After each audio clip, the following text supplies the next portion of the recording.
মধ্যপ্রাচ্যের আকাশে আবারও কি ঘনিয়ে আসছে নতুন ঝড়ের পূর্বাভাস? গাজা থেকে শুরু করে সমগ্র ভূখণ্ডে চলা সংঘাতের উত্তাপ যখন কিছুটা থিতু হচ্ছিল, ঠিক তখনই যেন তেহরান থেকে ভেসে এলো এক হুঙ্কার। এই বার্তা কেবল কোনো রাজনৈতিক বিবৃতি নয়, বরং ইসরায়েলের প্রতি এক সরাসরি এবং শীতল চ্যালেঞ্জ। ইরানের সেনাপ্রধান মেজর জেনারেল আমির হাতামির কণ্ঠে শোনা গেল সেই হুঁশিয়ারি। আমাদের ক্ষেপণাস্ত্র ও ড্রোন শক্তি সম্পূর্ণরূপে সংরক্ষিত, আর তা গুলি চালানোর জন্য প্রস্তুত। এই বাক্যটি যেন এক সিনেমার সবচেয়ে গুরুত্বপূর্ণ সংলাপের মতো। এটি নিছক একটি ঘোষণা নয়, বরং এক সুদূর প্রসারী কৌশলের ইঙ্গিত। হাতামি স্পষ্ট ভাষায় জানিয়ে দিয়েছেন তারা ইসরায়েলি হুমকিকে বিন্দুমাত্র হালকাভাবে দেখছেন না, বরং তিনি ইসরায়েলকে আখ্যা দিয়েছেন এক শত্রু এবং একগুঁয়ে প্রতিপক্ষ হিসেবে, যার ইতিহাস আগ্রাসন ও অপরাধের সাক্ষী। তার মতে, ইসরায়েলের নৃশংস কর্মকাণ্ড শুধু গত 2 বছরের গাজা হামলায় সীমাবদ্ধ নয়, বরং 80 বছরের কম সময়ের ইতিহাস জুড়ে তা বারবার দেখা গেছে। ইরানের এই অনড় অবস্থান আসলে তাদের শক্তির এক গভীর আত্মবিশ্বাস থেকে এসেছে। হাতামি জোর দিয়ে বলেন, জাতি হিসেবে তারা অনেক ত্যাগ স্বীকার করেছে। জ্যেষ্ঠ কমান্ডার, বিজ্ঞানী এবং নিরীহ বেসামরিকদের শাহাদাত বরণ করতে হয়েছে। কিন্তু তার দাবি, এই অসম যুদ্ধে তারা জয়লাভ করেছে, কারণ তারা শত্রুর ওপর উল্লেখযোগ্য আঘাত হেনেছে এবং তাদের সব কৌশলগত লক্ষ্য ব্যর্থ করে দিয়েছে। পশ্চিমা বিশ্ব যখন ইরানকে কোণঠাসা মনে করছিল, তখন তারা নিজেদেরকে বিজয়ী হিসেবে দেখছে। এটি কেবল সামরিক শক্তি নয়, বরং এক মানসিক প্রতিরোধের বিজয়। সেনাপ্রধান আরও বলেছেন, তাদের এই ক্ষমতা সুরক্ষিত ও সুদৃঢ় থাকবে। তাদের প্রতিশোধমূলক অভিযান যুদ্ধবিরতির শেষ মুহূর্ত পর্যন্ত জারি ছিল, আর ভবিষ্যতেও দেশের প্রতিরক্ষা শিল্প, বৈজ্ঞানিক অগ্রগতি এবং প্রযুক্তিগত উন্নয়নকে তারা আরও দৃঢ় সংকল্পের সাথে এগিয়ে নিয়ে যাবে। এই ঘোষণা থেকে বোঝা যায়, ইরান শুধুমাত্র বর্তমান নিয়ে ভাবছে না, বরং ভবিষ্যতের জন্য নিজেদের আরও শক্তিশালী করতে বদ্ধপরিকর। এই পটভূমিতে ইরানের ইসলামিক রিভলিউশনারি গার্ড কর্পসের মুখপাত্র ব্রিগেডিয়ার জেনারেল আলী মোহাম্মদ নাইনির একটি সতর্কবার্তা যেন শেষ পেরেক ঠুকে দেয়। তিনি ইসরায়েলি কর্মকর্তাদের উস্কানিমূলক হুমকির জবাবে বলেন, ইরানের প্রতিক্রিয়া আগের চেয়েও ভয়াবহ হবে। এই বিবৃতি যেন এক আসন্ন ঝড়ের শেষ পূর্বাভাস। এটি কেবল কথার কথা নয়, বরং ড্রোন ও ক্ষেপণাস্ত্রের শক্তির ওপর ভিত্তি করে দেয়া একটি বাস্তব হুমকি। ইরানের এই ঘোষণা মধ্যপ্রাচ্যের রাজনীতিতে এক নতুন অধ্যায় শুরু করল। এটি কেবল একটি দেশীয় প্রতিরক্ষা নীতি নয়, বরং এক কৌশলগত অবস্থান। তারা স্পষ্ট করে দিয়েছে, তাদের উপর কোনো চাপ প্রয়োগ করে নিরস্ত্র করা যাবে না। ইরান নিজেদের শক্তিকে সম্পূর্ণ সংরক্ষিত এবং যে কোনো মুহূর্তে ব্যবহার করার জন্য প্রস্তুত রেখেছে।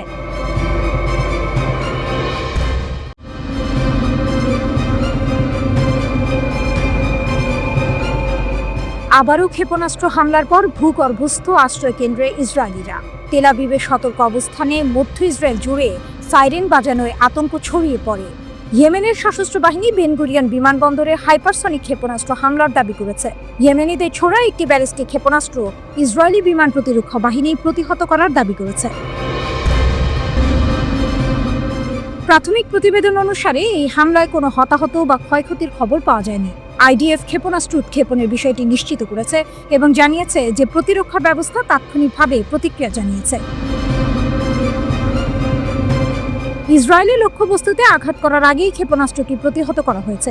ইয়েমেনের সশস্ত্র বাহিনী দায় স্বীকার করে জানিয়েছে যে তারা বেন গুরিয়ন বিমানবন্দরকে লক্ষ্য করে হামলা চালিয়েছে। ইয়েমেন থেকে 48 ঘন্টারও কম সময়ের মধ্যে এটি ছিল ইসরায়েলের উপর দ্বিতীয় এই ধরনের আক্রমণ। মার্চ থেকে মোট 67টি ক্ষেপণাস্ত্র এবং 17টি ড্রোন নিক্ষেপ করেছে ইয়েমেনের সশস্ত্র বাহিনী। এই প্রজেক্টাইলগুলির মধ্যে কিছু ইসরায়েলি আকাশসীমায় পৌঁছানোর আগেই বিধ্বস্ত হয়েছে। ইসরায়েল সম্প্রতি ইয়েমেনের হোদেইদা বন্দরে হামলা চালায়। 2023 সালের অক্টোবরের পর থেকে যুদ্ধ তীব্র হওয়ার পর থেকে 13তম বারের মতো ইসরায়েল ইয়েমেনে হামলা চালালো। ইয়েমেনের সশস্ত্র বাহিনী জানিয়েছে, গাজা যুদ্ধ শেষ না হওয়া পর্যন্ত তারা ইসরায়েলের উপর তাদের আক্রমণ বন্ধ করবে না। ইয়েমেনের ইরান সমর্থিত ইয়েমেনি সশস্ত্র বাহিনী 2023 সালের অক্টোবরের পর থেকে ইসরায়েলের বিরুদ্ধে বারবার ক্ষেপণাস্ত্র এবং ড্রোন হামলা চালিয়ে আসছে। তারা ফিলিস্তিনিদের সঙ্গে সংহতি প্রকাশ করে কাজ করছে বলে দাবি করে। ইয়েমেনিরা মার্চ মাসে শেষ হওয়া গাজায় 2 মাসের যুদ্ধবিরতির সময় তাদের হামলা স্থগিত করেছিল, কিন্তু ইসরায়েল যুদ্ধবিরতি ভঙ্গ করার পর আবার হামলা শুরু করে। সম্প্রতি ইসরায়েলকে উদ্দেশ্য করে বড় হুমকি দিয়েছে ইয়েমেনের সশস্ত্র প্রতিরোধ গোষ্ঠী। সামরিক অভিযানের চতুর্থ ধাপে প্রবেশের ঘোষণা দিয়ে গোষ্ঠীটির মুখপাত্র জানিয়েছেন, ইসরায়েলের সঙ্গে বাণিজ্য করে কিংবা তাদের বন্দর ব্যবহার করলে যে কোনো দেশের যে কোনো জাহাজ হবে তাদের বৈধ লক্ষ্য। রয়টার্স ইয়েমেনি সশস্ত্র বাহিনীর মুখপাত্রের বরাতে জানায়, এখন থেকে ইসরায়েলের সঙ্গে সংশ্লিষ্ট সব জাহাজকে তারা বৈধ লক্ষ্য হিসেবে বিবেচনা করবে। গোষ্ঠীটির দাবি, ইসরায়েলের আগ্রাসন বন্ধ না হওয়া এবং গাজা অবরোধ না তুলে নেওয়া পর্যন্ত তাদের সামরিক অভিযান চলবে। তারা জোর দিয়ে বলেছে, এই হামলার সিদ্ধান্ত নৈতিক ও মানবিক দায়বদ্ধতা থেকে নেওয়া হয়েছে। সকল আন্তর্জাতিক শিপিং কোম্পানিকে সতর্ক করে ইয়েমেনি সশস্ত্র বাহিনী বলেছে, ইসরায়েলি বন্দর ব্যবহারে সম্পৃক্ততা বন্ধ না করলে তাদের জাহাজও হুমকির মুখে পড়বে। কেউ সতর্কবার্তা না মানলে সেই জাহাজ যে কোনো সময় ইয়েমেনি ক্ষেপণাস্ত্র ও ড্রোন হামলার শিকার হতে পারে। তবে গোষ্ঠীটি একযোগে এটাও জানিয়েছে, ইসরায়েল যদি গাজায় সামরিক অভিযান বন্ধ করে এবং অবরোধ প্রত্যাহার করে তাহলে তারা সব ধরনের হামলা স্থগিত করবে।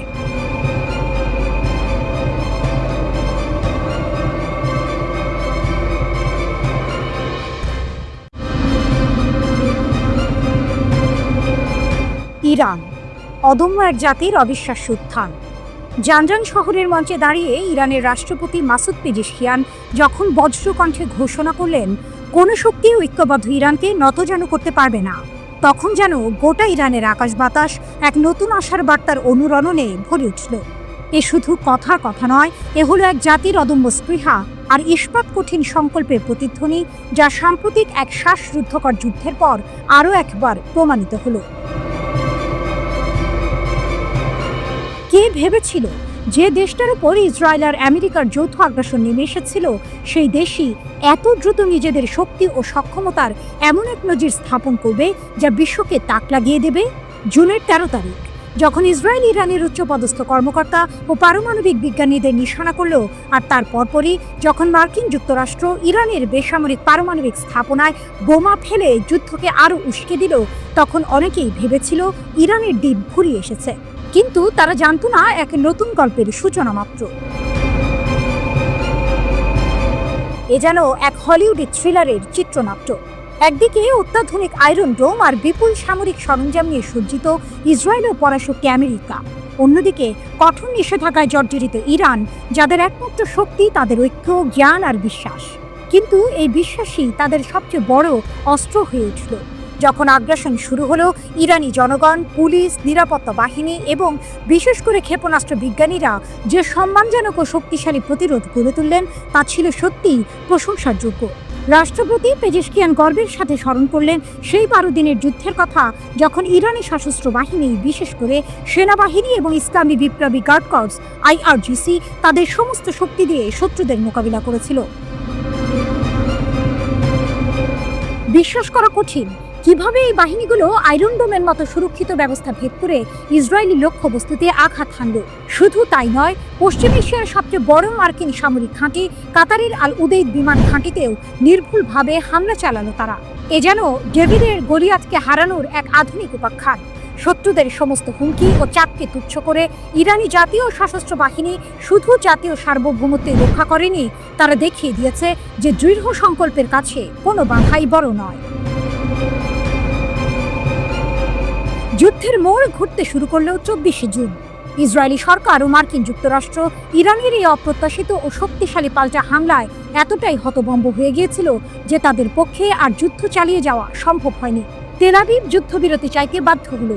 এ যেন এক অবিশ্বাস্য টুইস্ট। যে দেশগুলো ইরানকে নতজানু করতে চেয়েছিল, তারাই শেষ পর্যন্ত নিজেদের গুটিয়ে নিতে বাধ্য হলো। ইসলামী বিপ্লবী নেতা আয়াতুল্লাহ সাইয়েদ আলী খামেনি ঠিকই বলেছিলেন, এই 12 দিনের যুদ্ধ ইরানি জাতির শক্তি ও দৃঢ়তা প্রকাশ করেছে। বিশ্ব দেখেছে ইসলামী প্রজাতন্ত্রের ভিত্তির অতুলনীয় দৃঢ়তা। এই যুদ্ধ ছিল ইরানের জন্য তাদের ইচ্ছা শক্তি এবং সক্ষমতা প্রদর্শনের এক মোক্ষম সুযোগ। পেজেশকিয়ানের কথাগুলো তাই শুধু স্লোগান নয়, এ হলো এক ঐতিহাসিক সত্যের প্রতিধ্বনি। যতক্ষণ পর্যন্ত ইরানি জনগণ তাদের ঐক্য ও সংহতি বজায় রাখবে, ততক্ষণ পর্যন্ত কোনো বাধা তাদের অগ্রগতিকে বাধাগ্রস্ত করতে পারবে না। এই যুদ্ধ ইরানকে বিশ্বের দরবারে এক নতুন পরাশক্তি হিসেবে তুলে ধরেছে, যারা নিজেদের আত্মমর্যাদা ও সার্বভৌমত্বের জন্য যে কোনো মূল্যে লড়তে প্রস্তুত। অদূর ভবিষ্যতে ইরান কি আরও বড় কোনো চমক নিয়ে আসছে?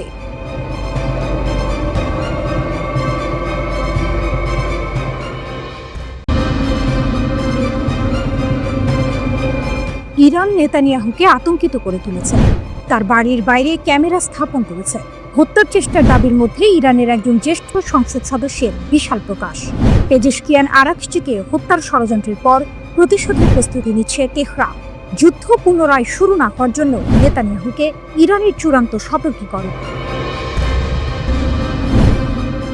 উত্তেজনার মধ্যে ইরান সর্বোচ্চ স্তরে ইসরায়েলি নিরাপত্তা লঙ্ঘন করেছে বলে দাবি করেছে। 12 দিনের যুদ্ধের 1 মাস পর একজন জ্যেষ্ঠ ইরানি আইন প্রণেতা ইসরায়েলি প্রধানমন্ত্রীকে ভয় দেখিয়ে একটি বার্তা দিয়েছেন। মোস্তফা জায়রি দাবি করেছেন যে ইরানি এজেন্টরা নেতানিয়াহুর বাড়ির বাইরে একটি ক্যামেরা স্থাপন করতে সক্ষম হয়েছে। ইরানি সংসদ সদস্যের বিস্ফোরক দাবিটি 29 জুলাই ইরান ইন্টারন্যাশনাল রিপোর্ট করেছে। জায়েরি ইরানি সংসদের জাতীয় নিরাপত্তা ও বৈদেশিক নীতি কমিটির সদস্য। একজন ইরানি সংসদ সদস্য দাবি করেছেন ইসরায়েলি নেতানিয়াহুর বাড়ির সামনে একটি নিরাপত্তা ক্যামেরা স্থাপন করা হয়েছে। ইরান ইন্টারন্যাশনাল অনুসারে জায়নিস্টিক গ্যাং কম্পাউন্ডে কোনো গোপন স্থান বলে কিছু নেই, জায়েরি বলেছেন। জায়েরি একটি এক্স পোস্টে সতর্ক করে বলেছেন, ইরান এর আগে কখনো ইসরায়েলি প্রধানমন্ত্রী এত ঘনিষ্ঠ ছিল না। বেনিয়ামিন নেতানিয়াহুর বিরুদ্ধে কথিত হত্যা প্রচেষ্টার মাত্র কয়েকদিন পরেই এটি এসেছে। 23 জুলাই 70 বছর বয়সী একজন গুরুতর অসুস্থ কর্মীর বিরুদ্ধে ইসরায়েলি প্রধানমন্ত্রীকে হত্যার ষড়যন্ত্রের অভিযোগ আনা হয়েছে। ওই নারী কেন্দ্রীয় ইসরায়েলের বাসিন্দা এবং দীর্ঘদিন ধরে সরকার বিরোধী আন্দোলনের সঙ্গে যুক্ত বলে জানিয়েছে কর্তৃপক্ষ।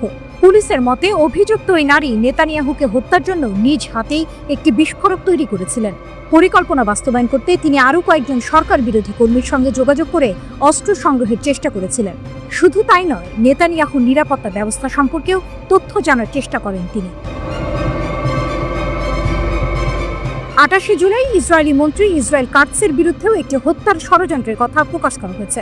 একজন ইসরায়েলি নাগরিক ইসরায়েল কাটসের বাড়ির কাছে একটি শক্তিশালী বোমা রেখেছিলেন বলে অভিযোগ করা হয়েছে।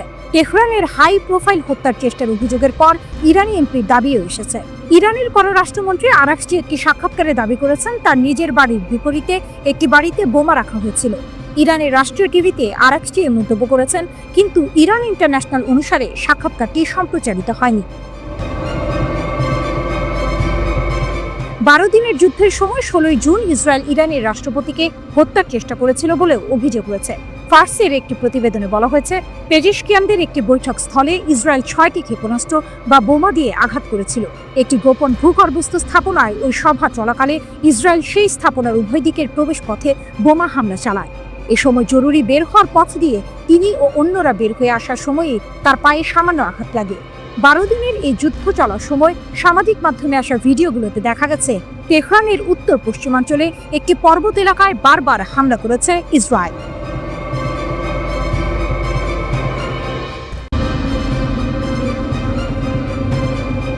গাজায় যুদ্ধ না থামালে ফিলিস্তিনকে স্বাধীন রাষ্ট্র হিসেবে স্বীকৃতি দেবে যুক্তরাজ্য। যুক্তরাজ্যের প্রধানমন্ত্রী কিয়ার স্টারমার ঘোষণা দিয়েছেন যে যদি গাজায় যুদ্ধ না থামে তাহলে আগামী সেপ্টেম্বরের মধ্যে ফিলিস্তিনকে একটি স্বাধীন রাষ্ট্র হিসেবে স্বীকৃতি দেওয়া হবে। 29 জুলাই নিজের মন্ত্রী পরিষদের সঙ্গে এক জরুরি বৈঠকের পর তিনি এই সিদ্ধান্তের কথা জানান। ব্রিটিশ প্রধানমন্ত্রী বলেন, ইসরায়েলি সরকার যদি গাজার ভয়াবহ পরিস্থিতি নিরসনে কার্যকর পদক্ষেপ না নেয় এবং নির্দিষ্ট কিছু শর্ত পূরণ না করে, যার মধ্যে যুদ্ধবিরতি ও দীর্ঘমেয়াদী শান্তি প্রক্রিয়ার প্রতি অঙ্গীকার অন্তর্ভুক্ত, তাহলে এই স্বীকৃতি কার্যকর হবে। তিনি আরও উল্লেখ করেন যে যুক্তরাজ্যের মূল লক্ষ্য হল একটি স্বাধীন ফিলিস্তিন রাষ্ট্রের পাশে একটি নিরাপদ ইসরায়েল রাষ্ট্রের সহাবস্থান নিশ্চিত করা। এর আগে বিশ্বের প্রায় 139টি দেশ ফিলিস্তিনকে স্বাধীন রাষ্ট্র হিসেবে স্বীকৃতি দিয়েছে। ফ্রান্সও জাতিসংঘের সভায় ফিলিস্তিন রাষ্ট্রকে স্বীকৃতি দেওয়ার অঙ্গীকার করেছে। এদিকে ইসরায়েলের সঙ্গে সম্পর্ক স্বাভাবিক করতে কঠিন শর্ত সৌদি আরবের। ইসরায়েলের সঙ্গে সম্পর্ক স্বাভাবিকীকরণে কঠিন শর্ত দিয়ে আসছে সৌদি আরব। আবারও সেই শর্তের পুনর্ব্যক্ত করলেন সৌদি পররাষ্ট্রমন্ত্রী ফয়সাল বিন ফারহান। তিনি বলেছেন, ফিলিস্তিনের রাষ্ট্র প্রতিষ্ঠাই টেকসই শান্তির একমাত্র পথ।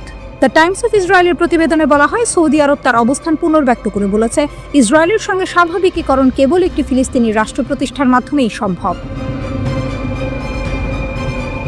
প্যারিসের সঙ্গে রিয়াদের সহযোগিতায় দ্বিরাষ্ট্রীয় সমাধানের প্রচারণায় জাতিসংঘের সম্মেলনের ফাঁকে এক সংবাদ সম্মেলনে সৌদি পররাষ্ট্রমন্ত্রী ফয়সাল বিন ফারহান বলে, এটি একই অবস্থান যা 1 বছর আগে সৌদি ক্রাউন প্রিন্স মোহাম্মদ বিন সালমান প্রকাশ করেছিলেন। ওদিকে ওপেন সোর্স তথ্য এবং প্রতিরক্ষা বিশেষজ্ঞদের বরাত দিয়ে ব্লুমবার্গ জানিয়েছে, 17 বছর পর প্রথমবারের মতো যুক্তরাষ্ট্র সম্ভবত ব্রিটেনের পারমাণবিক অস্ত্র মোতায়েন করেছে। এটি রাশিয়ার জন্য একটি সম্ভাব্য সতর্কবার্তা। প্রতিবেদনে বলা হয়েছে 16 জুলাই একটি মার্কিন সামরিক পরিবহন বিমান নিউ মেক্সিকোর কিটল্যান্ড বিমান ঘাঁটি থেকে সক্রিয় ট্রান্সপন্ডার নিয়ে পূর্ব ইংল্যান্ডের RAF লেকেনহিথে উড়ে যায়। বেশ কয়েকজন প্রতিরক্ষা বিশ্লেষকের মতে বিমানটিতে B6112 থার্মোনিউক্লিয়ার বোমা বহন করা হয়েছিল বলে ধারণা করা হচ্ছে। এটি 2008 সালের পর যুক্তরাজ্যে প্রথম মার্কিন পারমাণবিক অস্ত্র মোতায়েনের ঘটনা। গত বছর ন্যাটোর প্রাক্তন মহাসচিব জেন্স স্টলটেনবার্গ বলেছিলেন, রাশিয়া ও চীনকে ঠেকাতে সামরিক জোটটি আরও পারমাণবিক অস্ত্র মোতায়েনের কথা বিবেচনা করছে। ক্রেমলিনের মুখপাত্র দিমিত্রি পেসকভ এই মন্তব্যকে আরেকটি উত্তেজনা বৃদ্ধি বলে বর্ণনা করেন। যুক্তরাজ্য থেকে তুরস্ক সবচেয়ে শক্তিশালী অপারমাণবিক বোমা উন্মোচন করেছে তুরস্ক। এর নাম গাজাব। ইস্তাম্বুলে অনুষ্ঠিত আন্তর্জাতিক প্রতিরক্ষা শিল্প মেলায় এটি উন্মোচন করা হয়। 2000 পাউন্ড বা প্রায় 970 কেজি ওজনের বোমাটি তৈরি করেছে তুরস্কের জাতীয় প্রতিরক্ষা মন্ত্রণালয়ের গবেষণা ও উন্নয়ন R&D কেন্দ্র। এক সরকারি কর্মকর্তা জানান, বোমাটি প্রতি মিটারে 10.16টি বিস্ফোরণ ঘটাতে পারে, যেখানে সাধারণত 3 মিটার ব্যবধানে একটি বিস্ফোরণ ঘটে। এতে এর বিধ্বংসী ক্ষমতা অনেক বেশি। এটি F-16 যুদ্ধ বিমান থেকে ফেলা হয়।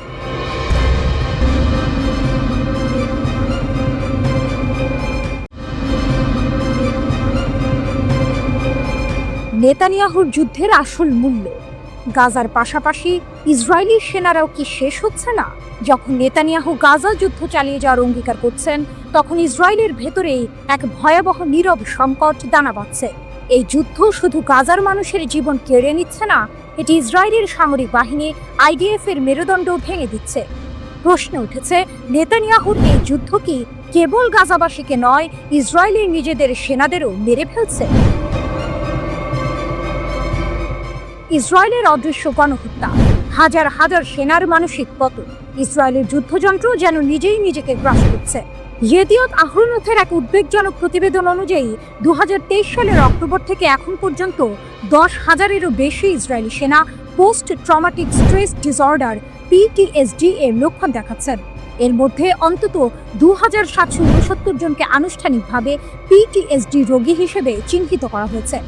শুধু তাই নয়, এই যুদ্ধের ভয়াবহ মানসিক প্রভাবে 12,000-এরও বেশি সেনা ইতিমধ্যে চাকরি ছেড়ে দিয়েছেন।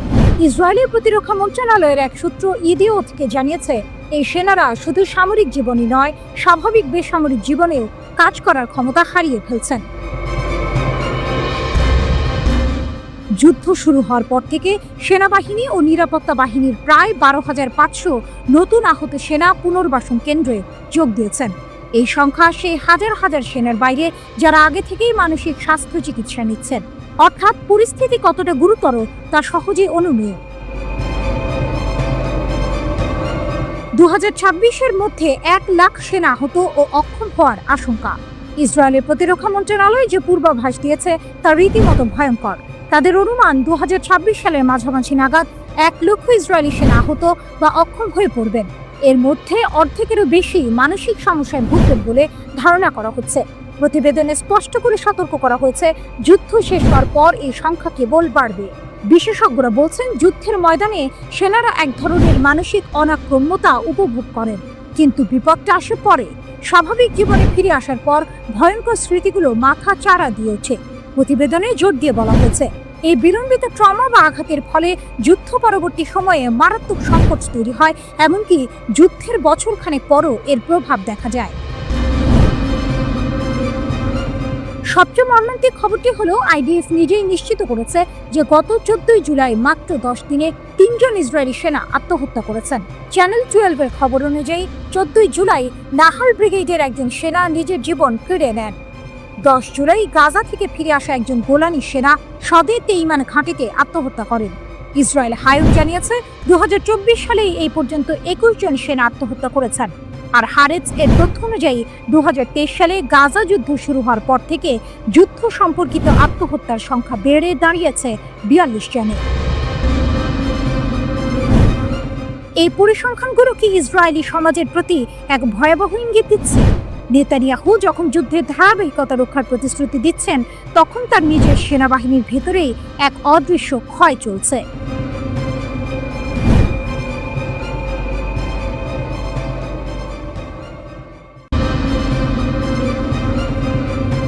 ইয়েমেন নতুন করে 5টি ড্রোন ব্যবহার করে ইসরায়েলি প্রতিশোধমূলক হামলা চালিয়েছে। ইয়েমেনের লোহিত সাগরের হুদায়দা বন্দরে ইসরায়েলি হামলার কয়েক ঘন্টা পরেই এই ঘটনা ঘটল। ইসরায়েলি ইয়েমেনের ড্রোন হামলা, গাজার সমর্থনে প্রতিশোধমূলক অভিযান। ইয়েমেনের সশস্ত্র বাহিনী 21 জুলাই 5টি ড্রোন ব্যবহার করে ইসরায়েল অধিকৃত অঞ্চলের গভীরে গুরুত্বপূর্ণ কৌশলগত স্থানে সফলভাবে হামলা চালিয়েছে। এর কয়েক ঘন্টা আগে ইয়েমেনের লোহিত সাগরের হুদায়দা বন্দরে হামলা চালানো হয়েছিল। ইয়েমেনি সামরিক বাহিনী এক বিবৃতিতে জানিয়েছে যে তাদের ড্রোন ইউনিট বেন গুরিয়ন বিমানবন্দর এবং ইয়াফা অঞ্চলের আরেকটি সামরিক লক্ষ্যবস্তু, সেই সাথে উম্মে আল রাশরাশ বা ইলাত বন্দর, রামন বিমানবন্দর এবং অধিকৃত ফিলিস্তিনের আশদোদ এলাকার একটি গুরুত্বপূর্ণ লক্ষ্যবস্তুকে লক্ষ্য করে এই গুণগত সামরিক অভিযান পরিচালনা করেছে। হামলার কারণ গাজায় ইসরায়েলের গণহত্যা ও হুদায়দা বন্দরে আক্রমণ। ইয়েমেন জানিয়েছে যে এই হামলা গাজার ফিলিস্তিনিদের বিরুদ্ধে ইসরায়েলের চলমান গণহত্যা যুদ্ধ এবং দিনের শুরুতে লোহিত সাগরের হুদায়দা বন্দরে ইয়েমেনে ইসরায়েলের সর্বশেষ হামলার প্রতিক্রিয়া হিসেবে চালানো হয়েছে। সামরিক বাহিনী বিবৃতিতে জোর দিয়ে বলেছে যে ইয়েমেনের এই অভিযান সফলভাবে তার লক্ষ্য অর্জন করেছে। ইয়েমেনের সশস্ত্র বাহিনী আবারও গেট দিয়ে বলেছে যে তারা যে কোনো শত্রুতাপূর্ণ আক্রমণের মুখোমুখি হতে প্রস্তুত। ইসরায়েলের লক্ষ্য হল নিপীড়িত ফিলিস্তিনি জনগণের প্রতি তাদের ধর্মীয়, নৈতিক এবং মানবিক দায়িত্ব পালন করা থেকে তাদের বিরত রাখা। গত কয়েক মাস ধরে ইয়েমেন এই দায়িত্ব পালন করে আসছে। বিবৃতিতে আরও নিশ্চিত করা হয়েছে যে ইয়েমেন ফিলিস্তিনিদের সমর্থন অব্যাহত রাখবে এবং তাদের সংগ্রামের সাথে অটল সংহতি প্রকাশ করে ইসরায়েলের বিরুদ্ধে সামরিক অভিযান চালাবে। ইয়েমেনি সামরিক বাহিনী সতর্ক করে দিয়েছে, গাজার বিরুদ্ধে আগ্রাসন বন্ধ না হলে এবং এর উপর আরোপিত অবরোধ তুলে না নেওয়া পর্যন্ত আমাদের অভিযান থামবে না। ইসরায়েলের উপর আক্রমণের তীব্রতা বৃদ্ধির সতর্কতা। 21 জুলাই ইয়েমেনের আনসারুল্লাহ প্রতিরোধ আন্দোলনের রাজনৈতিক ব্যুরোর জ্যেষ্ঠ সদস্য মোহাম্মদ আল বুখাইতি সতর্ক করে দিয়েছিল, ইসরায়েলি সরকার যদি ইয়েমেনের উপর আক্রমণ আরও তীব্র করে তবে দেশটি প্রতিশোধমূলক অভিযান আরও বাড়িয়ে দেবে। গাজা সংঘাত এবং ইয়েমেনের ভূমিকা। 2023 সালের অক্টোবরে গাজায় ইসরায়েলের গণহত্যা যুদ্ধ শুরু হওয়ার পর থেকে ইয়েমেনি বাহিনী যুদ্ধবিধ্বস্ত গাজাবাসীদের সমর্থনে অসংখ্য অভিযান চালিয়েছে। তারা অধিকৃত ফিলিস্তিনি অঞ্চল জুড়ে বিভিন্ন লক্ষ্যবস্তুতে আঘাত হেনেছে এবং অধিকৃত অঞ্চলের বন্দরের দিকে অগ্রসরমান ইসরায়েলি জাহাজ বা ইসরায়েল সংশ্লিষ্ট জাহাজগুলিতেও আক্রমণ চালিয়ে আসছে। গাজায় ইসরায়েলি সরকারের রক্তক্ষয়ী আক্রমণে এখন পর্যন্ত কমপক্ষে 59,029 জন ফিলিস্তিনি নিহত হয়েছেন, যাদের বেশিরভাগই নারী ও শিশু। এই হামলাগুলো ইঙ্গিত দেয় যে ইয়েমেন ফিলিস্তিনিদের সমর্থনে তাদের সামরিক কার্যক্রম চালিয়ে যেতে বদ্ধপরিকর এবং ইসরায়েলের আগ্রাসন বন্ধ না হওয়া পর্যন্ত তারা থামবে না।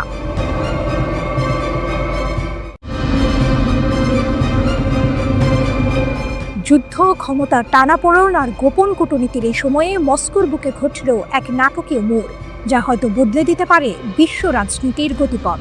ইরান ও রাশিয়া দুই নায়ক, যারা নিজেদের অস্তিত্বের লড়াইয়ে অবিচল, এক নতুন অধ্যায়ের সূচনা করলেন। মস্কোর মঞ্চে দুই নায়ক, প্রতিরক্ষা সহযোগিতার নতুন সমীকরণ। 21 জুলাই মস্কোর সুরক্ষিত কক্ষগুলোতে এক ঐতিহাসিক বৈঠক অনুষ্ঠিত হলো, যেখানে রাশিয়া এবং ইরানের প্রতিরক্ষা মন্ত্রীরা সামরিক সহযোগিতার এক নতুন দিগন্ত উন্মোচন করলেন। এই দুই রাষ্ট্র, যারা পশ্চিমা শক্তির কঠোর নিষেধাজ্ঞার মুখেও নিজেদের অবস্থান ধরে রেখেছে, এবার আরও দৃঢ়ভাবে কাঁধে কাঁধ মেলালো।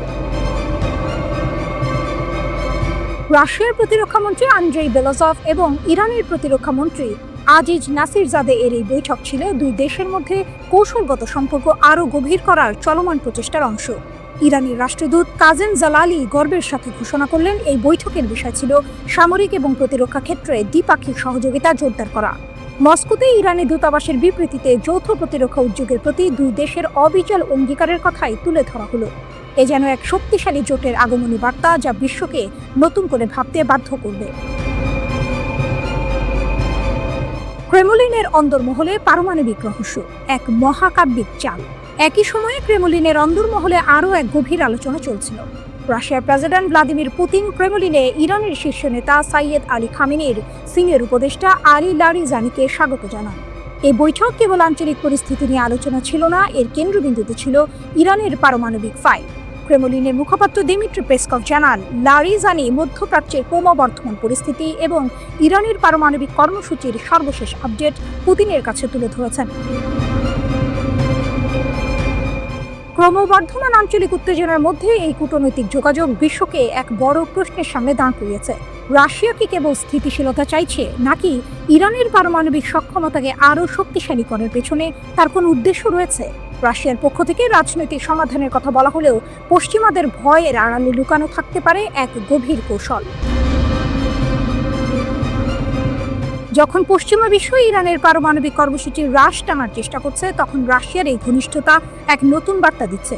লারিজানি যখন পুতিনের কাছে পারমাণবিক কর্মসূচির আপডেট দিচ্ছিলেন, তখন কি শুধু তথ্যের আদান প্রদান হচ্ছিল, নাকি রাশিয়া এবং ইরানের দুই নায়ক এমন কোনো গোপন চুক্তিতে আবদ্ধ হচ্ছিলেন যা পারমাণবিক প্রযুক্তি বা সামরিক সহায়তার বিনিময়ে বিশ্বমঞ্চে তাদের ক্ষমতাকে আরও কয়েকগুণ বাড়িয়ে দেবে?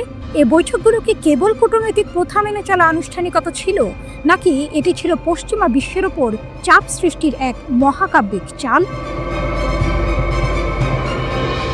যদি সত্যি ইরান এবং রাশিয়ার মধ্যে পারমাণবিক প্রযুক্তি বা উন্নত সামরিক সরঞ্জাম বিনিময়ের কোনো গোপন চুক্তি হয়ে থাকে, তাহলে তা মধ্যপ্রাচ্য এবং বিশ্বের ক্ষমতার ভারসাম্যে এক ভূমিকম্প ঘটাবে। এই দুই নায়কের পদক্ষেপ, যারা একদিকে নিজেদের প্রতিরক্ষা জোরদার করছেন, অন্যদিকে পশ্চিমা আধিপত্যকে চ্যালেঞ্জ জানাচ্ছেন, বিশ্বকে এক নতুন স্নায়ু যুদ্ধের দিকে ঠেলে দিতে পারে। এই নাটকীয় মোড় কি বিশ্বকে এক নতুন ভূ রাজনৈতিক লড়াইয়ের দিকে নিয়ে যাচ্ছে, নাকি এটি কেবল নিজেদের আত্মরক্ষার এক দৃঢ় প্রচেষ্টা?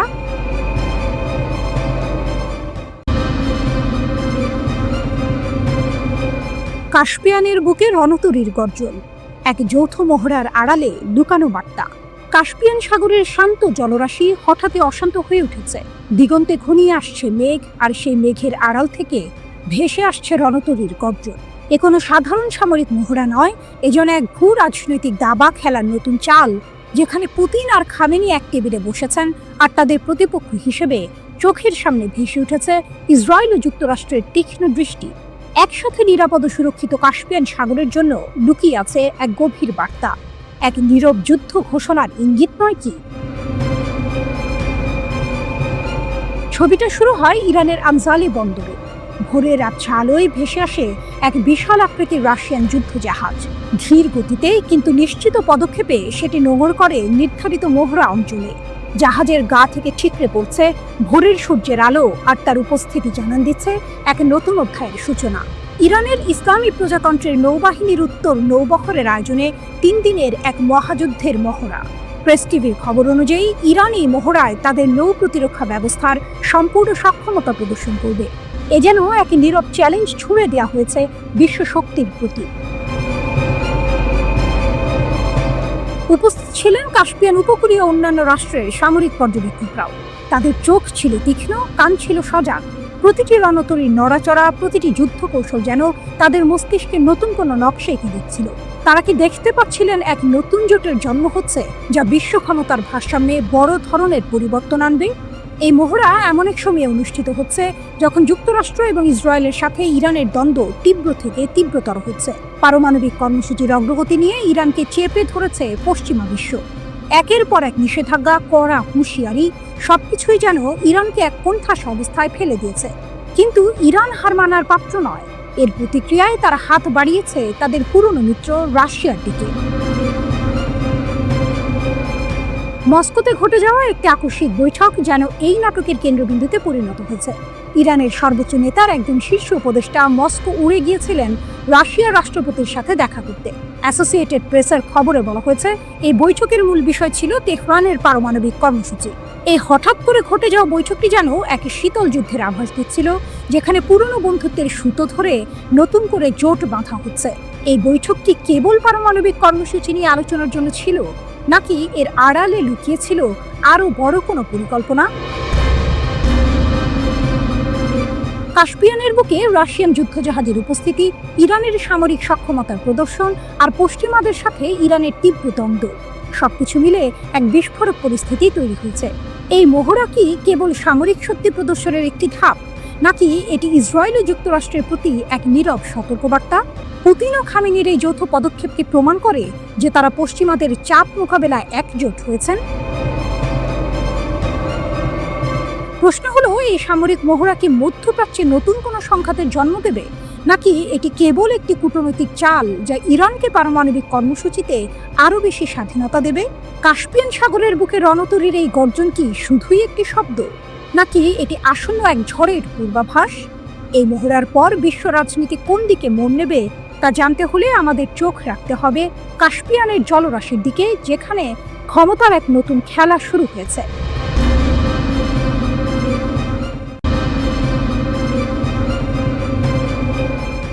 গাজা যুদ্ধের উত্তাপ এখন শুধু ফিলিস্তিনি ভূখণ্ডে সীমাবদ্ধ নেই, এর আঁচ ছড়িয়ে পড়েছে লোহিত সাগরের ওপার পর্যন্ত। ইয়েমেনের সশস্ত্র বাহিনী সরাসরি ইসরায়েলের ওপর ক্ষেপণাস্ত্র ও ড্রোন হামলা চালিয়ে আবারও নতুন একমাত্রা যোগ করেছে এই সংঘাতে। তেল আবিব ও জেরুজালেমের আকাশে বেজে ওঠা বিমান হামলার সাইরেন যেন এই ক্রমবর্ধমান উত্তেজনারই প্রতিচ্ছবি। 22 জুলাই ভোরে ইসরায়েলের বৃহত্তম শহর তেল আবিব, জেরুজালেম এবং মধ্য ইসরায়েলের বিস্তীর্ণ অঞ্চলে বেজে ওঠে বিমান হামলার সাইরেন। আতঙ্ক ছড়িয়ে পড়ে সাধারণ মানুষের মধ্যে। মানুষ ছুটে যায় নিরাপদ আশ্রয়ের খোঁজে। ইসরায়েলের সামরিক বাহিনী আইডিএফ দ্রুত জানিয়েছে, ইয়েমেন থেকে ছোড়া একটি ব্যালিস্টিক ক্ষেপণাস্ত্রকে তাদের বিমান প্রতিরক্ষা ব্যবস্থা সফলভাবে প্রতিহত করেছে। আইডিএফ এর বিবৃতি ছিল সংক্ষিপ্ত কিন্তু স্পষ্ট। প্রোটোকল অনুসারে সতর্কতা সক্রিয় করা হয়েছিল এবং ক্ষেপণাস্ত্রটি ইয়েমেন থেকে ছোড়া হয়েছিল এবং সফলভাবে বাধা দেওয়া হয়েছিল।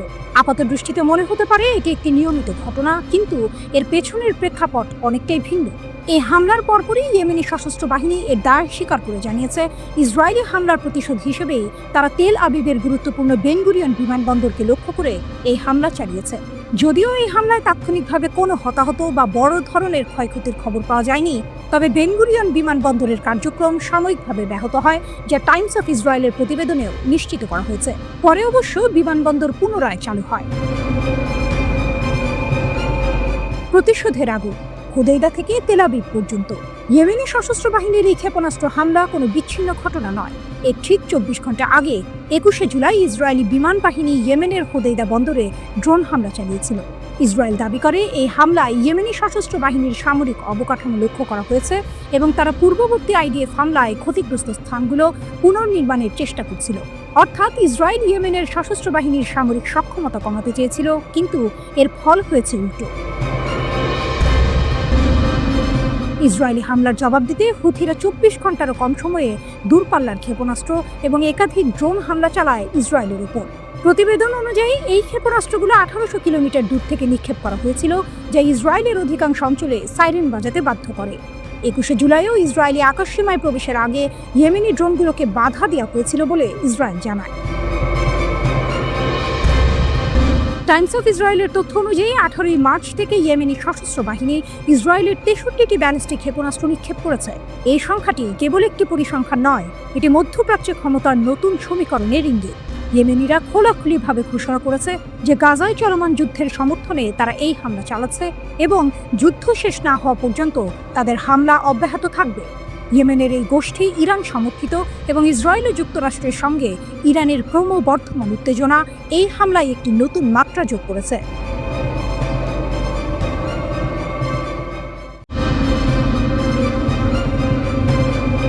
রাফাতে ইসরায়েলি সেনাদের হতাহতের দাবি কাসাম ব্রিগেডের। ফিলিস্তিনি প্রতিরোধ আন্দোলন হামাসের সামরিক শাখা কাসাম ব্রিগেড সম্প্রতি এক চাঞ্চল্যকর দাবি করেছে। তাদের বিবৃতি অনুযায়ী দক্ষিণ গাজা উপত্যকার রাফার পূর্ব দিকে পরিচালিত বেশ কয়েকটি সামরিক অভিযানে কমপক্ষে 25 জন ইসরায়েলি সৈন্য নিহত বা আহত হয়েছে। এই ঘটনাগুলো সাম্প্রতিক দিনগুলিতে ঘটেছে বলে তারা জানিয়েছে।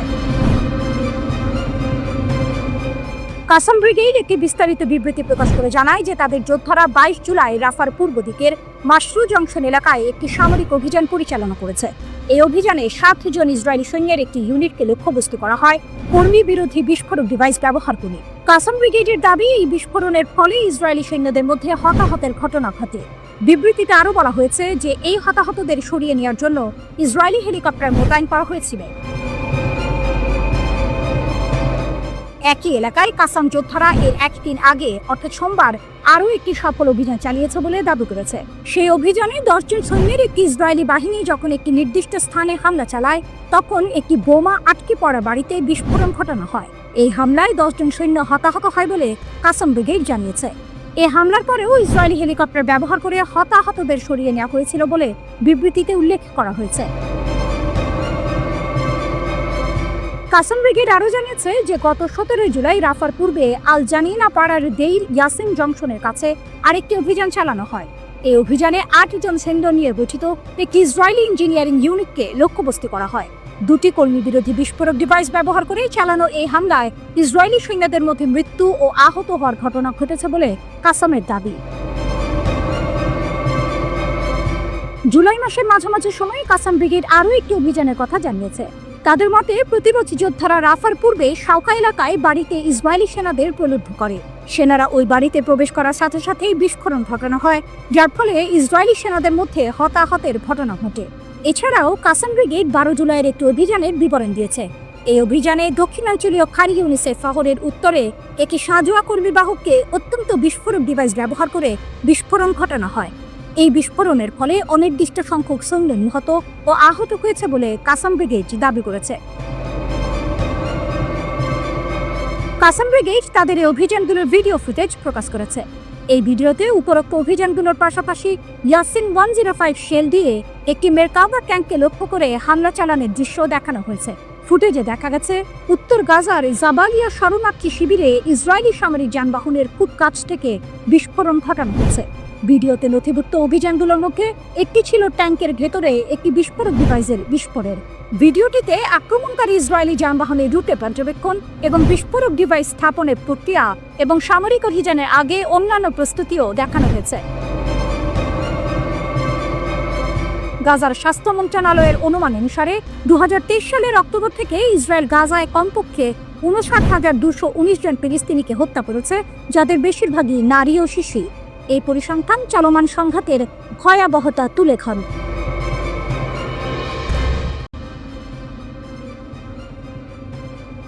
আগুন নিয়ে খেলছে ইসরায়েল, ইরানের বজ্রকণ্ঠ, যুদ্ধ ও পারমাণবিক উচ্চাকাঙ্ক্ষা।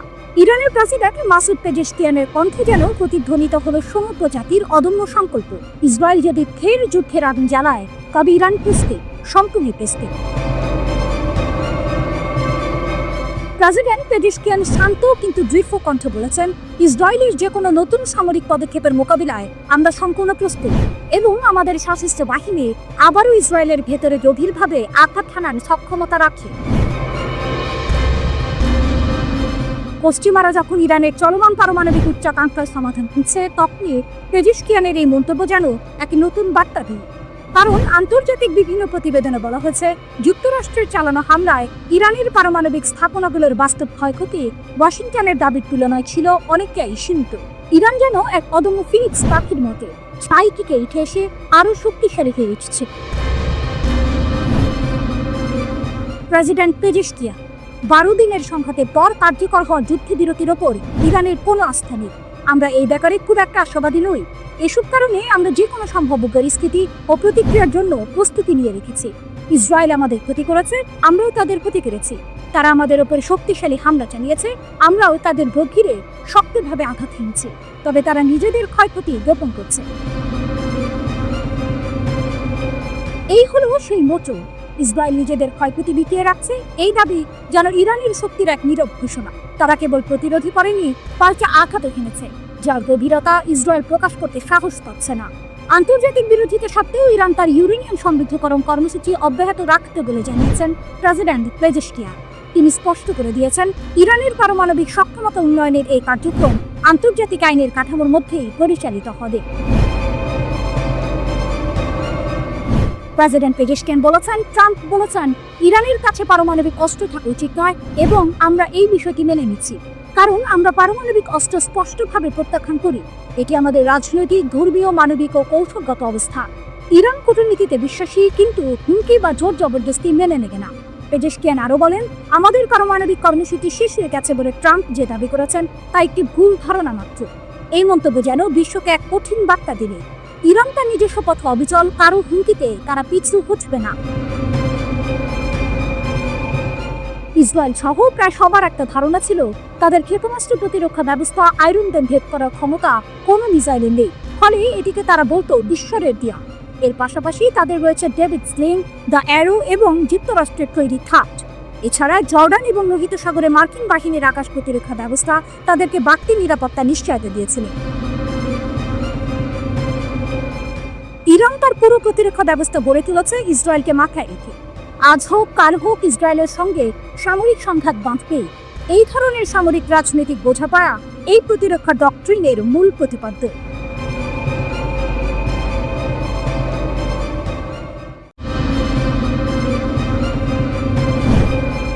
শুধু পারমাণবিক নয়, ইসরায়েলের জন্য খামেনির নতুন হুঁশিয়ারি।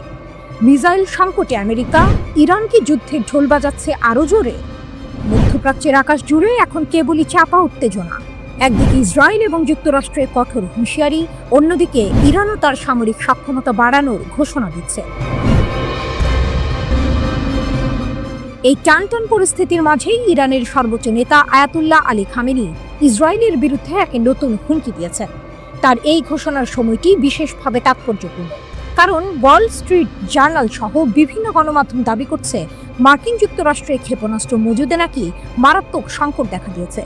তাহলে কি ইরান এই দুর্বলতার সুযোগ নিয়ে যুদ্ধের দামামা আরও জোরে সোরে বাজাতে চাইছে? খামেনির অগ্নিঝরা ঘোষণা। 25শে জুলাই ইসরায়েলের 13ই জুনের হামলার 40 দিন উপলক্ষে এক বিবৃতিতে খামেনি তার কঠোর মনোভাব প্রকাশ করে। এই হামলায় ইরানের বেশ কয়েকজন সামরিক কমান্ডার ও পারমাণবিক বিজ্ঞানী শহীদ হয়েছিলেন। খামেনি এই হামলাকে দুষ্ট ও অপরাধী ইহুদিবাদী শাসক গোষ্ঠীর কাজ বলে অভিহিত করেছেন। তার কথায় ছিল শোক, কিন্তু তার চেয়েও বেশি ছিল প্রতিজ্ঞা। তিনি বলেছেন, বোকা অদূরদর্শী শত্রু তার লক্ষ্য অর্জনে ব্যর্থ হয়েছে। এর চেয়েও বড় কথা, তিনি অঙ্গীকার করেছেন যে ভবিষ্যৎ দেখাবে যে আমাদের সামরিক এবং বৈজ্ঞানিক অগ্রগতি উভয় স্রষ্টার ইচ্ছায় আগের চেয়ে আরও বেশি গতিতে এগিয়ে যাবে। খামেনির এই দৃঢ় ঘোষণা ইঙ্গিত দিচ্ছে যে ইরান কেবল পারমাণবিক কর্মসূচিতেই নয়, সামগ্রিক সামরিক শক্তি বৃদ্ধিতেও মনোযোগ দেবে। তার মতে, ইরানের শত্রুরা ঠান্ডা লোহার উপর হাতুড়ি মারছে, তবে ইরান দিন দিন শক্তিশালী হয়ে উঠবে। এই বক্তব্যগুলি ইসরায়েল এবং যুক্তরাষ্ট্রের জন্য স্পষ্ট বার্তা, ইরানকে দমানো এত সহজ হবে না। ইসরায়েলের যুদ্ধের ইঙ্গিত এবং যুক্তরাষ্ট্রের দুর্বলতা। খামেনির এই মন্তব্যের ঠিক আগে ইসরায়েলের প্রতিরক্ষামন্ত্রী কাটস ইরানের সাথে যুদ্ধ পুনরারম্ভের ইঙ্গিত দিয়েছিলেন।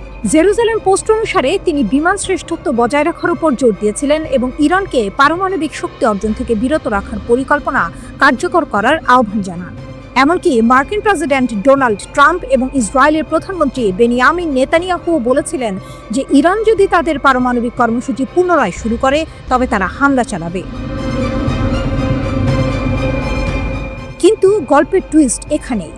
এইসব যুদ্ধমদেহী মনোভাবের মধ্যেই একটি চাঞ্চল্যকর তথ্য সামনে এসেছে।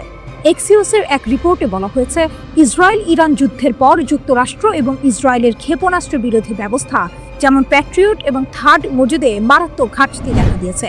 প্রতিবেদনে আরও উল্লেখ করা হয়েছে, ইরানি ক্ষেপণাস্ত্র প্রতিরোধে মার্কিন ও ইসরায়েলের প্রতিরক্ষা ব্যবস্থাগুলো ব্যর্থ হয়েছিল, যার ফলে ইসরায়েলে প্রায় 2 ডজন মানুষ নিহত হয় এবং সামরিক স্থাপনা ও বাসস্থান ধ্বংস হয়।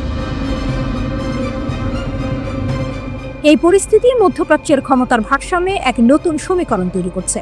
একদিকে ইরান তার সামরিক এবং পারমাণবিক সক্ষমতা বাড়ানোর দৃঢ় সংকল্প দেখাচ্ছে, অন্যদিকে ইসরায়েল এবং যুক্তরাষ্ট্র তাদের সামরিক শক্তিতে একটি অপ্রত্যাশিত দুর্বলতার মুখোমুখি হচ্ছে। মার্কিন ক্ষেপণাস্ত্রের এই ঘাটতি কি ইরানকে আরও সাহসী করে তুলবে?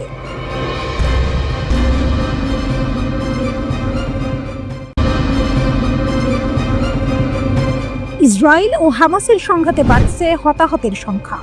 গাজায় সংঘাত মারাত্মক আকার ধারণ করেছে। হামাস আক্রমণাত্মক ও প্রতিরোধমূলক উভয় হামলা বাড়িয়ে দিয়েছে। এর ফলে ইসরায়েলি প্রতিরক্ষা বাহিনী আইডিএফ জানিয়েছে, শুধু জুলাই মাসেই তাদের 16 জন সৈন্য নিহত হয়েছে। আইডিএফের সাম্প্রতিক ক্ষয়ক্ষতি। নিহতদের মধ্যে রয়েছেন সার্জেন্ট মেজর অবসরপ্রাপ্ত বেতজালেল ইয়েহোশুয়া মোজবাচার, যিনি 749তম কমব্যাট ইঞ্জিনিয়ারিং ব্যাটালিয়নের একজন যুদ্ধ প্রকৌশলী ছিলেন।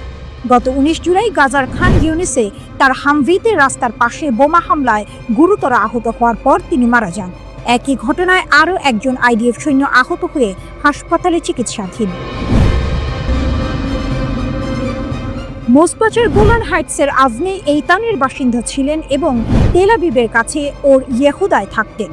তিনি সেনাবাহিনীতে যোগ দেওয়ার আগে ইসরায়েলের বিদ্যুৎ কর্তৃপক্ষের হয়ে কাজ করতেন। তিনি তার স্ত্রী, 2 বছর বয়সী মেয়ে, বাবা মা এবং কয়েকজন ভাই বোন রেখে গেছেন। সংঘাতের ব্যাপকতা ও জিম্মি মুক্তির দাবি। গাজা উপত্যকায় যুদ্ধবিরতি এবং জিম্মিদের মুক্তির বিষয়ে আলোচনা অচল অবস্থার মধ্যে রয়েছে, যার ফলে যুদ্ধ এখনো চলছে। 2023 সালের অক্টোবর থেকে হামাসের বিরুদ্ধে ইসরায়েলের স্থল অভিযানে মোট 457 জন নিহত হয়েছেন।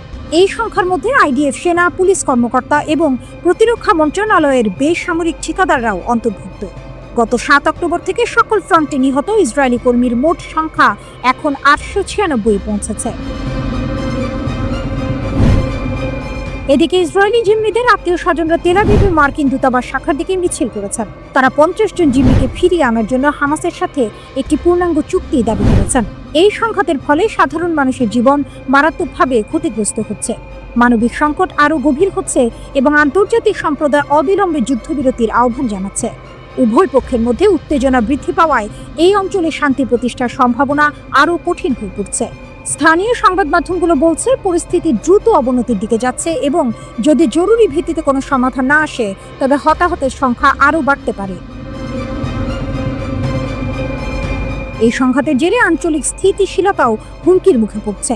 আন্তর্জাতিক মহল উদ্বেগ প্রকাশ করে দ্রুত একটি শান্তিপূর্ণ সমাধানের আহ্বান জানাচ্ছে। গাজা উপত্যকার সব লক্ষ্য অর্জন এবং হামাসকে নির্মূল করতে তেল আবিব দৃঢ় প্রতিজ্ঞ বলে মন্তব্য করেছেন ইসরায়েলি প্রধানমন্ত্রী বেনিয়ামিন নেতানিয়াহু। নেগেভ মরুভূমিতে বিমান বাহিনী ঘাঁটি পরিদর্শনকালে এক ভিডিও ভাষণে তিনি বলেন, আমরা লড়াই চালিয়ে যাব যতক্ষণ না আমরা আমাদের সমস্ত যুদ্ধ লক্ষ্য অর্জন করি। সম্পূর্ণ বিজয় না হওয়া পর্যন্ত আমরা কাজ চালিয়ে যাব। আমরা হামাসকে নির্মূল করব। গত নভেম্বরে আন্তর্জাতিক অপরাধ আদালত গাজায় যুদ্ধাপরাধ এবং মানবতা বিরোধী অপরাধের জন্য নেতানিয়াহু ও তার সাবেক প্রতিরক্ষামন্ত্রী ইয়োভ গ্যালান্টের বিরুদ্ধে গ্রেপ্তারি পরোয়ানা জারি করে। উপত্যকা জুড়ে যুদ্ধের জন্য ইসরায়েল আন্তর্জাতিক বিচার আদালতে গণহত্যার মামলার মুখোমুখি।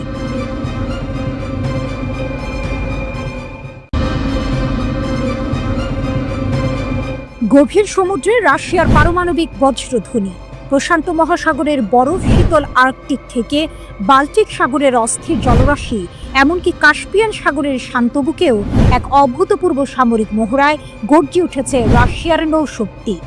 বিশ্বজুড়ে ছড়িয়ে পড়ছে ভ্লাদিমির পুতিনের নতুন নৌকৌশলের পদধ্বনি, যা প্রথমবারের মতো উন্মোচন করা হয়েছে। কিন্তু এই বিশাল মহড়ার আসল উদ্দেশ্য কি?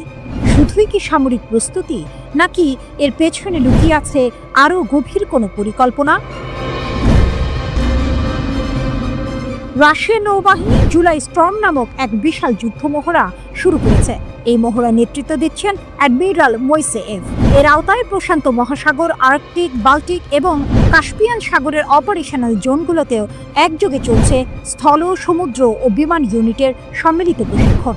মহড়ার দৃশ্যগুলো যেন হলিউডের অ্যাকশন সিনেমাকেও হার মানায়। আভাচা উপসাগরে অ্যান্টি সাবমেরিন জাহাজগুলো কামান দাগছে, আর কাস্পিয়ান সাগরে ক্ষেপণাস্ত্রবাহী জাহাজগুলো নিখুঁতভাবে লক্ষ্যবস্তু ধ্বংস করছে। মুরমানস্ক অঞ্চলের নর্দার্ন ফ্লিটের যুদ্ধ বিমানগুলো শত্রুর কাল্পনিক লক্ষ্যবস্তুতে বিমান হামলা চালাচ্ছে। এমনকি নৌ বিমান বাহিনীকে দূরপাল্লার ড্রোন শনাক্ত ও ধ্বংস করার দায়িত্ব দেওয়া হয়েছে। হেলিকপ্টারগুলো উদ্ধার অভিযান এবং ডুবোজাহাজ বিরোধী কার্যক্রমে অংশ নিচ্ছে। কামচাটকা উপকূলের কাছে একটি মাল্টি রোল পারমাণবিক ডুবোজাহাজ শত্রুর উপস্থিতি অনুকরণ করে মহড়ায় অংশ নিচ্ছে, যেখানে রাশিয়ান জাহাজগুলো শত্রুপক্ষের ডুবোজাহাজ ট্র্যাক ও ধ্বংস করার অনুশীলন করছে। প্রতিরক্ষা মন্ত্রণালয় জানিয়েছে, এই মহড়ার মূল লক্ষ্য হল উন্নত সামুদ্রিক হুমকি মোকাবিলায় নিজেদের সক্ষমতা পরীক্ষা করা এবং বাস্তব পরিস্থিতিতে নৌবাহিনীর যুদ্ধ প্রস্তুতি যাচাই করা। প্রকাশিত ফুটেজে সরাসরি গোলাবর্ষণ এবং সমন্বিত হামলার কৌশল দেখা গেছে, যা রাশিয়ার সামরিক শক্তির এক ভয়ঙ্কর চিত্র তুলে ধরেছে। পুতিনের নতুন কৌশল শুধু প্রতিরক্ষা নাকি আক্রমণ? কিন্তু এখানেই আসে সেই মোচড়। পুতিন নতুন যে নৌকৌশল উন্মোচন করেছেন তা কি কেবল প্রতিরক্ষামূলক, নাকি এর আড়ালে রয়েছে বিশ্বের ক্ষমতা সমীকরণে এক নতুন ভারসাম্য তৈরির সুদূর প্রসারী পরিকল্পনা? এই বিশাল মহড়া এমন এক সময়ে হচ্ছে যখন বিশ্ব জুড়ে ভূ রাজনৈতিক উত্তেজনা তুঙ্গে। ইউক্রেন যুদ্ধের পর পশ্চিমা দেশগুলোর সঙ্গে রাশিয়ার সম্পর্ক তলানিতে। এমন পরিস্থিতিতে পারমাণবিক সক্ষমতা সম্পন্ন নৌবাহিনীর এই বিশাল মহড়া কেবল সামরিক বার্তা নয়, বরং একটি সুস্পষ্ট রাজনৈতিক বার্তাও বটে।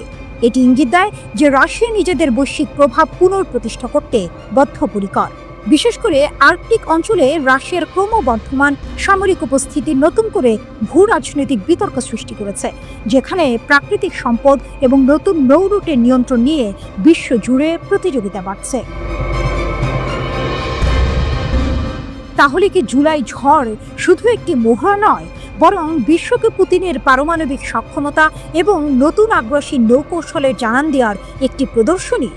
এই মহড়া কি কেবল সমুদ্রের গভীরে সীমাবদ্ধ থাকবে, নাকি এর ঢেউ আন্তর্জাতিক রাজনীতিতেও বড় ধরনের পরিবর্তন আনবে? সেটাই এখন দেখার বিষয়।